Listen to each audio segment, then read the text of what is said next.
Welcome back. This You're going to be in prison for a long time. The suspect in the shooting death of United Healthcare CEO Brian Thompson will be back in court for the first time in months. Mangione will appear for a procedural hearing in the New York State case against him. He's pleaded not guilty to multiple counts of murder. He also faces federal charges, and today's appearance will come just days after Mangione posted comments on a new website set up by his defense team. Let's go to NBC's Stephanie Gosk outside the courthouse and MSNBC's legal analyst, Christy Greenberg. Stephanie, what can we expect there today?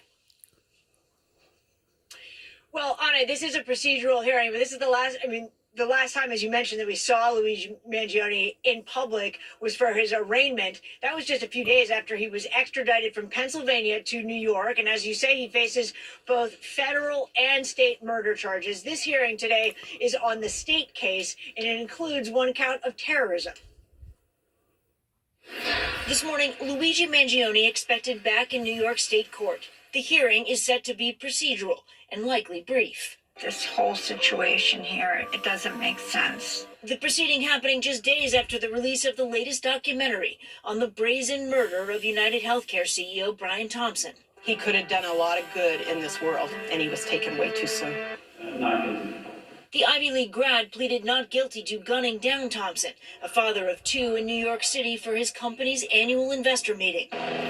The murder triggered a manhunt for a killer who at first appeared elusive. 5 days after the shooting, police arrested Mangione at a Pennsylvania McDonald's, eating breakfast by himself. According to prosecutors, he was found with a ghost gun that matched bullet casings from the crime scene, together with writings denouncing the health insurance industry. It was targeted, premeditated, and meant to sow terror.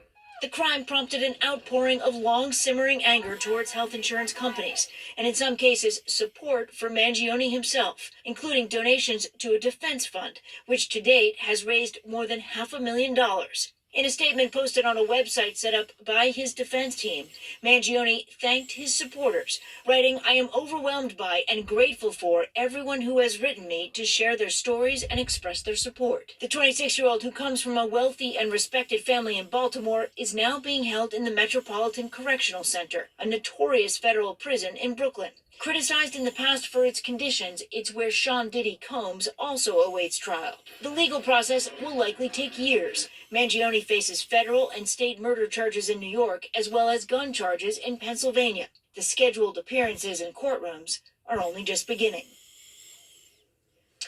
According to a person with direct knowledge, the judge is likely to talk to both sides about sharing information and check up on the prosecution's progress with turning over evidence in the case. Anna. Stephanie Gosk, thank you. So, Christy, Mangione's team's making several arguments here. They say Mangione can't get a fair trial due to how high profile and the publicity that's come with this case, specifically citing New York City Mayor Eric Adams taking part in Mangione's extradition to Manhattan last December. But now they've set up this website. They're posting public comments from Mangione. So are they trying to have it both ways here?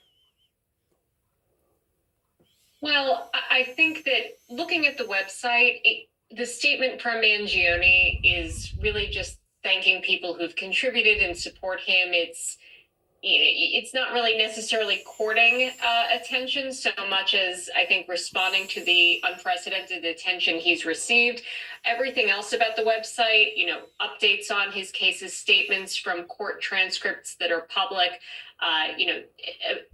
questions about answering questions about how to contribute, how to send him mail. I mean, those things I think are fairly innocuous, and I don't think are going to be anything that would prevent Mangione from making the motion that his defense indicated at the last conference they want to make, which is that his right to a fair trial has been violated by these political publicity stunts that Mayor Adams has engaged in. The perp walk in particular, having Mangione in an orange jumpsuit, handcuffed, surrounded by officers with assault rifles, and then the mayor following that up by saying, "I wanted to look him in the eye because he committed a terrorist act in my city." I think the defense has a good argument that perp walk was unconstitutional. There wasn't a legitimate law enforcement objective to that perp walk. Will that, though, result in the court actually agreeing that his rights were violated and somehow dismissing the case or moving the case? I don't think so. But was it improper? Yes, it was. And I don't think the website necessarily changes that fact. I guess just as a layman onlooking, I would think it has the potential to maybe taint the jury pool, but you have the expertise to know what that would entail in order to kind of achieve that high level in terms of the standards inside the court system. We do know Mangione has raised more than $500,000 for his legal defense fund. The largest single donation so far came in anonymously at $11,000. What do you make of the public effectively funding this defense? Well, I think to your point, Anna, the real concern here for if you're the prosecutors, and the real only hope I think you have, given the strength of the evidence that's already public, the only hope you have for the defense is jury nullification, meaning you want to find jurors who are going to vote not guilty because they want to send a message that they are frustrated with the health insurance industry. And I mean, we've seen, I think, given the contributions to his fund and that, very large amount of contributions, what we're seeing in terms of signs, there's street art, there's protests, and given just, it sounds like from the website, he set up the voluminous amount of mail he's received in jail. There is certainly a concern that his folk status, folk hero status could affect his ability to get an impartial jury in ways that favor Mangione. Christy Greenberg, thank you, my friend. It's good to have you with us. Staying in New York. In other words, various people see the death justifiable because of the way that other people have been screwed over by the insurance companies. Sees this guy as some sort of a hero, is what they're saying.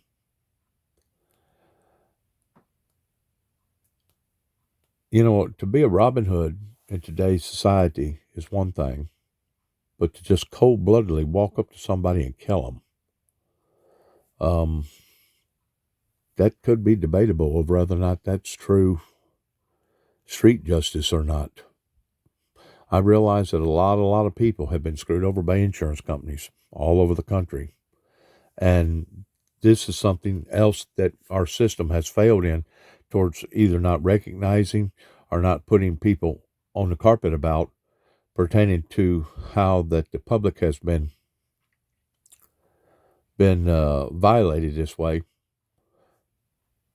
But still yet no, that still does not give somebody the right just to walk up and shoot and kill somebody and then it be publicized all over the news.